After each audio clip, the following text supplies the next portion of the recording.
কহিরাছে হে মোহন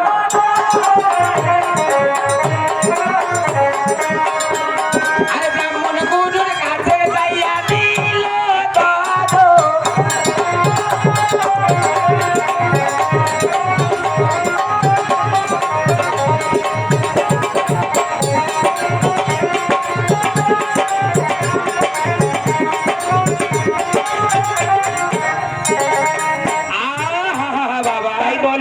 কাঁদিতে কাঁদিতে সনকা আরে ব্রাহ্মণ গুরুর কাছে যাইয়া দিল তার সাথ ব্রাহ্মণ গুরু বলে সনকা শোনো মামাবানি আরে বেলা 2 প্রহরী গিয়েছে তোমার পুত্র খানে তাই নাকি তখন ব্রাহ্মণ গুরু সনকাকে বলতেছে এই সনকা তোমার পুত্র পাঠশালায় এসেছিল ঠিক বেলা 2 প্রহরে চলে গেছে ফিরে গেছে তখন আবার সনকা কি করলো আচ্ছা করো আরে সেই স্থানে সারিয়া সনকা কই যাচ্ছে হে গো মোহন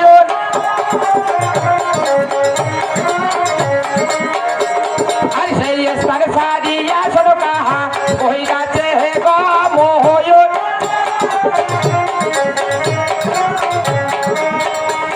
আরে পান বেশি দোকানে যাইয়া দিল তোরো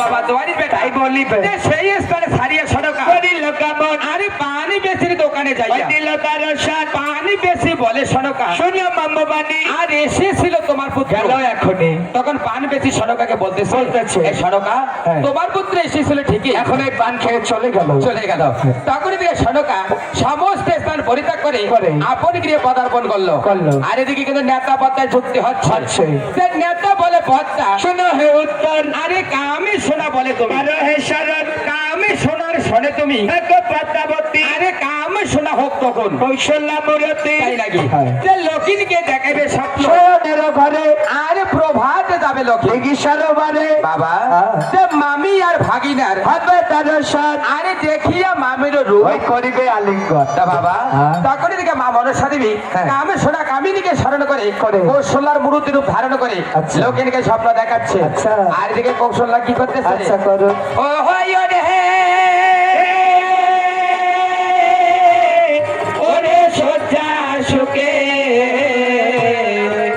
ওরে সজ্জা সুখে কৌশল্যা রামা শুয়া নিদ্রা যায়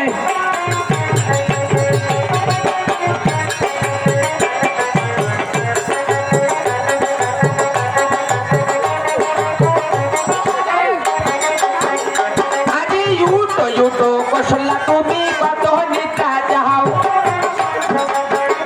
আরে ইউটো কৌশল্যা তুমি কত নিদ্রা যাও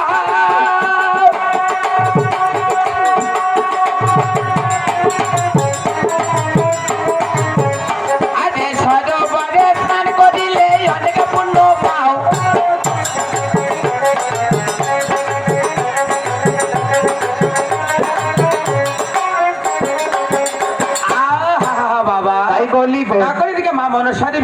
স্বপ্নে কিন্তু কৌশল্যাকে বলতেছে যে উঠো কৌশল্যা তুমি কত নিদ্রা যাও আরে সরোবরে স্নান করে অনেক পুণ্য পাও আর কি বললো আচ্ছা বলো আরে আজ যদি সরোবরে করো দিয়া স্নান আরে আজ যদি সরোবরে করো দিয়া স্নান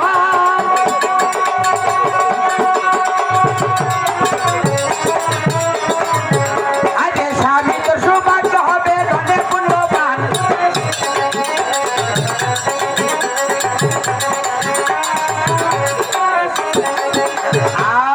বাবা এই বলিবে আরো কিন্তু বলতেছে আজই যদি সরোবরে গিয়া স্নান আরে স্বামী তোমারই সৌভাগ্য হবে পুণ্যবান বলতেছে কৌশল্যা আজকে যদি তুমি সরোবরে ঘাটে স্নান করতে যাও তোমার স্বামী পুণ্য ধনবান হবে আর কি বললো আচ্ছা বলো আরে এই বলিয়া পদ্মাবতী অন্তর্ধান হইল আরে এই বলিয়া পদ্মাবতী অন্তর্ধান হইল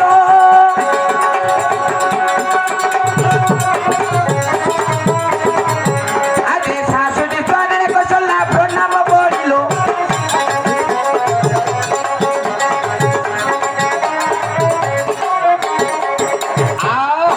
বাবা তাই বললি এই বলিয়া পদ্মাবতী অন্তর্ধান হইল। আরে শাশুড়ির চরণে কৌশল্যা এসে প্রণাঙ্গ করিল। হ্যাঁ? কি করলো? বলতে হবে প্রণামও করিল। প্রণাম প্রণাম ওই যে কথা মতোতে আইসে বলো মুখে আসে না। মুখে আসে গাথা কথা ডিস্টার্ব দিবি না রে গাথা। আচ্ছা। তা বলতেছে হ্যাঁ। তখন এর কৌশল্যা হ্যাঁ। তাই সরোবরে ঘাটে স্নান করে যাওয়ার জন্য আচ্ছা। কিভাবে তার শাশুড়ি মায়ের কাছে বিদায় আচ্ছা, নেব দেখি। আরে নেবে দেখি নেব। চলো দেখি চলেন। আচ্ছা